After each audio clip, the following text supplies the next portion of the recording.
So hi everyone, Deven Singh here and welcome back to our YouTube channel Campus Circuit.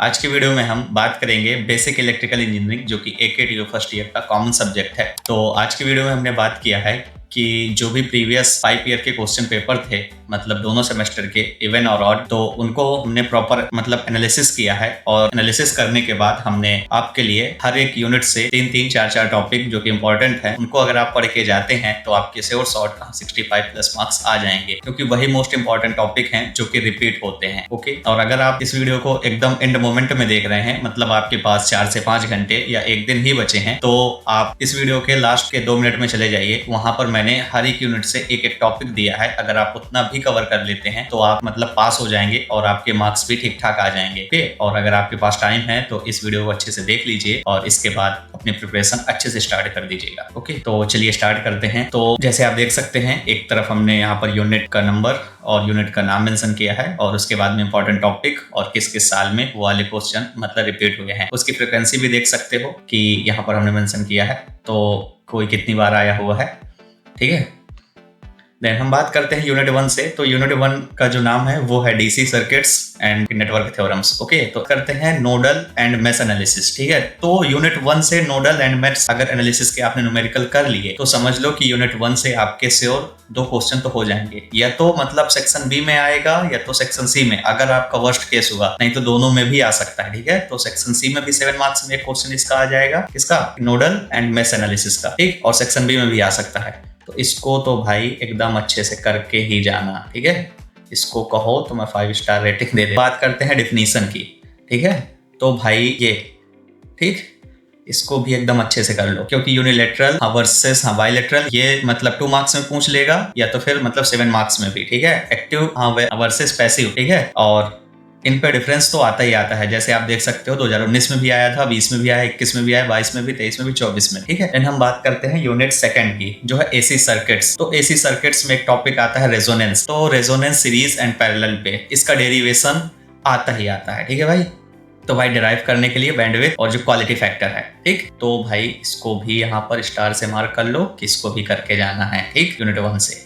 ठीक है, तो ये then आते हैं 3 phase star and delta system पे। ठीक है, इसको भी अच्छे से कर लेना। देन आते हैं हम एक और जो है प्योर इंडक्टर पावर कंजप्शन। ठीक है, तो इसको भी आप कर लीजिएगा। इसकी फ्रिक्वेंसी उतनी नहीं है, उसकी कंपैरिजन में जो मतलब एवरेज एंड आरएमएस वैल्यू है, तो इसका डेरिवेशन और इसका कैलकुलेशन आप इसको ज्यादा प्रायोरिटी दे सकते हैं। ठीक, और अगर इसकी आप पीडीएफ चाहते हैं तो हमारे टेलीग्राम चैनल में आपको मिल जाएगी, आप वहां से डाउनलोड कर लीजिएगा। ओके, और टेलीग्राम की आईडी हमने अपने यूट्यूब के डिस्क्रिप्शन बॉक्स पर मेंशन कर रखी है, तो आप वहां से रिडायरेक्ट हो जाएंगे। बात करते हैं यूनिट 3 जो है ट्रांसफॉर्मेशन। इसमें थ्योरी काफी ज्यादा है, तो इसका थ्योरी भी अच्छे से कर लीजिएगा। एक न्यूमेरिकल भी इसका आता है। ठीक है, और डेरिवेशन की बात करूं तो डेरिवेशन ईएमएफ इक्वेशन का। देन जो एक थ्योरेटिकल है मतलब ट्रांसफार्मर के जो लॉसेस हैं उसमें मतलब थ्योरेटिकल क्वेश्चन आ जाता है। ठीक है, देन आते हैं फेजर डायग्राम भी और इफिशियंसी एंड वोल्टेज रेगुलेशन। इसका क्वेश्चन देख लो, ये हर साल आया ही हुआ है, तो इसको करके चले जाना अच्छे से। और एक ये वाला, ठीक, और ये भी।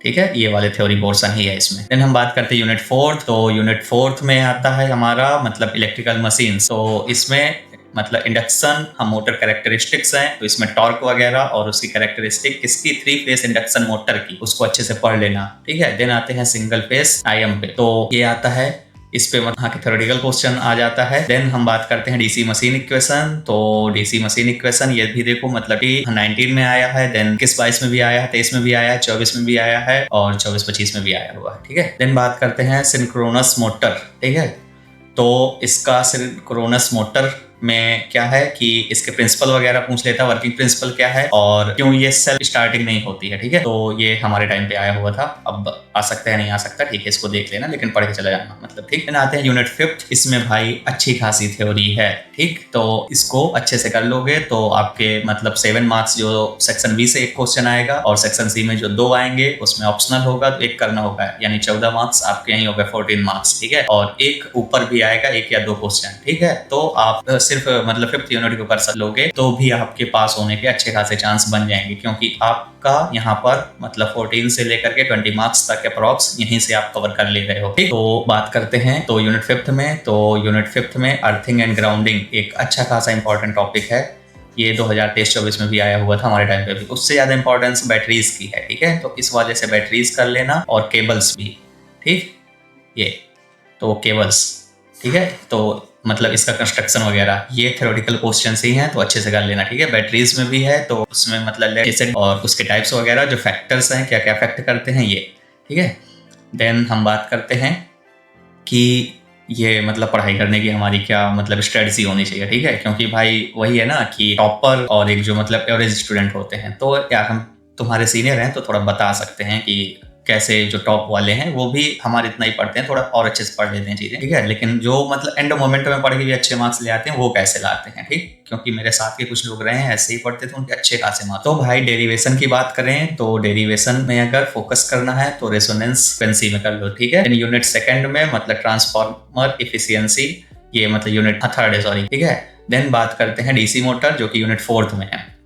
ठीक, देन सर्किट एनालिसिस मैं बताया था कि मेश और नोडल अगर आप कर लेते हैं, मतलब मेश और नोडल, ठीक, अगर आप इतना भी करके चले जाएं तो आपके 2 क्वेश्चन बनने के चांसेस हैं। मेश और नोडल अगर कर लेंगे ये आपके इन फ्यूचर भी काम आएगा। अगर आप इलेक्ट्रॉनिक्स और मतलब इलेक्ट्रिकल बैकग्राउंड से हैं तो ये तो मेश नोडल तो अच्छे से पढ़ ही लेना इसी साल। ठीक है, और इसके अगर क्वेश्चन कर लेते हो तो भाई आए। ठीक है, तो मेश नोडल अच्छे से सीख लो, इसके लिए टाइम भी लगता है तो थोड़ा टाइम दे देना, मतलब 2-3 घंटे में सीख लोगे अच्छे से। ठीक है, देन मतलब प्रैक्टिकल नॉलेज के लिए इसमें है तो शॉर्ट नोट्स वगैरह आ जाता है, देन फेजर डायग्राम है तो ये। ठीक है, देन अभी मैंने बताया था कि अगर आप एकदम एंड मोमेंट पे 5-6 घंटे पहले या एक दिन पहले वीडियो को देख रहे हो तो यार आपके लिए ये हो सही टाइम पे आए हो, और इतने हर एक यूनिट से एक एक टॉपिक कर लो पहले से, मतलब नोडल एंड मेश एनालिसिस कर लो जिसका न्यूमेरिकल आता है। ठीक है, देन सेकंड से है तो resonance in series and parallel RLC circuits. ठीक है, ये है यूनिट 2 से। देन यूनिट 3rd में आते हैं, इसमें है transformer efficiency and condition for maximum efficiency. तो यूनिट 3rd जो कि ट्रांसफार्मर वाली का यूनिट है तो उसमें इफिशियंसी और कंडीशन फॉर मैक्सिमम इफिशियंसी के लिए, किसके लिए मतलब ट्रांसफार्मर, तो एक ये टॉपिक अच्छे से पढ़ लो। देन आते हैं यूनिट 4th में जो है torque slip characteristic of 3 phase induction motor. ठीक है, तो यूनिट 4th में 3 फेज इंडक्शन मोटर अच्छे से कर लो यूनिट 4th में। ठीक है, देन आते हैं हम यूनिट 5th में, तो इसमें switch gear and production devices, MCB, MCCB, ELCB and SFU. ठीक है, ये वाला टॉपिक यूनिट 5th से। यूनिट 5th तो वैसे अच्छे से पूरी कर लो क्योंकि उसमें थ्योरेटिकल ही है मोस्टली, तो वो कम टाइम में कवर कर लोगे। और आपके लिए बताया कि जो इंपॉर्टेंट टॉपिक नोट्स वगैरह है वो भी हम लोग टेलीग्राम वगैरह में प्रोवाइड करेंगे, तो आप लोग वहां से डाउनलोड कर लीजिएगा। और हाँ, इसके पहले हमने जितने और भी जो तुम्हारे फर्स्ट ईयर के मतलब सब्जेक्ट हैं उनके भी हमने इंपॉर्टेंट टॉपिक ऑलरेडी चैनल में अपलोड कर रखे हैं, तो उसकी आपको एक प्लेलिस्ट दिखेगी एकेटीयू फर्स्ट ईयर की, तो वहां से जाकर आप मतलब इंपॉर्टेंट टॉपिक हर एक सब्जेक्ट के देख सकते हैं और उसके बाद अपनी स्टडी को कंटिन्यू कर सकते हैं अच्छे से। ठीक है, तो चलिए मिलते हैं नेक्स्ट वीडियो में, तब तक के लिए बाय बाय।